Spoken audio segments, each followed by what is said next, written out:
Hi friends, ఈ వీడియోలో రక్షాబంధన్ యొక్క చరిత్ర గురించి తెలుసుకుందాం. రక్షాబంధన్ యొక్క మూలాలు హిందూ పురాణాలు మరియు చారిత్రక కథనాలతో నిండి ఉన్నాయి. శ్రీకృష్ణుడు మరియు ద్రౌపదికి సంబంధించిన ఈ రక్షాబంధన్ కథ అత్యంత ప్రాచుర్యం పొందింది.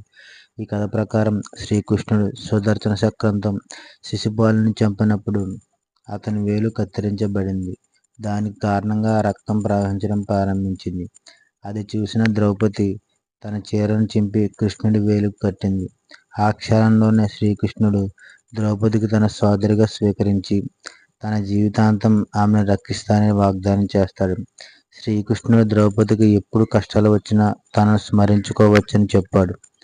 ధృతరాష్ట్రరాజు దర్బార్లో ద్రౌపది వస్త్రాపహరణం జరుగుతున్నప్పుడు, ద్రౌపది చీరను తొలగించే ప్రయత్నం జరుగుతున్నప్పుడు భీష్మ పితామహుడు, ద్రోణాచార్యుడు మరియు విదురుడు వంటి న్యాయమూర్తులు మూగ ప్రేక్షకులుగా మారారు. పాండవులు కూడా ద్రౌపది గౌరవాన్ని కాపాడలేకపోయారు. అప్పుడు ద్రౌపది కళ్ళు మూసుకుని సోదరుడు శ్రీకృష్ణుని స్మరించుకుంది. సోదరి ద్రౌపది పిలుపు విన్న శ్రీకృష్ణుడు తన శక్తితో ఆమె అవమానాన్ని కాపాడాడు. శ్రీకృష్ణుడు తన శక్తితో ద్రౌపది చీరను చాలా పెద్దగా చేస్తాడు. దుశ్శాసనుడు చీర లాగి విసిగిపోయి స్పృహ కోల్పోతాడు. ఈ విధంగా శ్రీకృష్ణుడు తన వాగ్దానం ద్వారా సోదరి ద్రౌపది గౌరవాన్ని కాపాడుతాడు. అలాగే మరొక పురాణం గురించి తెలుసుకుందాం. 16వ శతాబ్దంలో భారతదేశంలో అనేక రాజ్యాలు భూమి గురించి యుద్ధాలు జరిగేవి. రాణి కర్ణావతి తన భర్త రాణా సంగ్రామసింగ్ మరణం తర్వాత మేవార్ రాజ్యానికి ప్రతినిధిగా ఉండేది.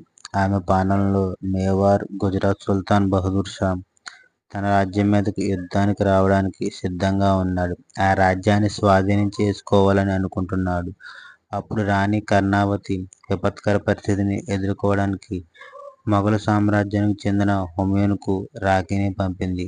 అతనిని తన సోదరుడిగా చేసి రక్షించమని వేడుకుంది. అప్పుడు హుమాయూన్ ఆ రాఖీని అంగీకరించి తనను కాపాడుతాడు.